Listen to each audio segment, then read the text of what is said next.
Selebrasyon kan kapistahan kan Nuestra Señora de Peña Francia 2021, mapadago sa ibungan pandemya. Uyan report ni Charmer Hiles.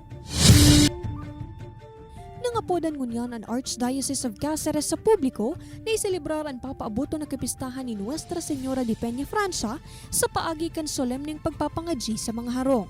Sigun kay Father Louis Oxano, tagapagtaram kan Archdiocese of Cáceres, iniparti man giraray kan paglikay, urog na ngunyan na padagusan humakan COVID-19 sa Bicol Region.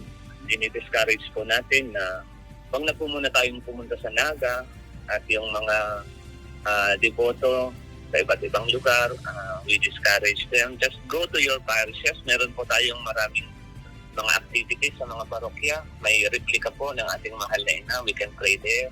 Katakod kay iniuyon man ang debotong si Peter sa pangapoda na inikan simbahan. Mas maganda nga siguro na ano na lang natin, pwede man kita magpamibisa sa diritang harong, dumalang sa anong makaiwas kita sa mga pandemyang ini. Sigun kay Oxano ang tema ngunya na taon, iyuan Seeing the Face of Jesus in the Church's Mission with Mary and Joseph. Kung saan pupunan ni novenaryo sa maabot na Setyembre 1, hasasal daw kan kapistahan sa Setyembre 19, kasabay kan isa sa gibong mobile procession. So muli ang ating arsobispo ay magmimisa sa mga major churches natin like the cathedral, before that sa Peña Francia Parish muna. Sa ibong nalado, piglun sarman kan Archdiocese of Cáceres sa pakikipagtamangan kan Department of Trade and Industry o DTI and Bishop Francisco Gaines sa Trade Fair kung saan ibibidaan mga locally made products sa rehiyon ngunya na maabot na Setyembre 11. To provide of course festive mood in our celebration.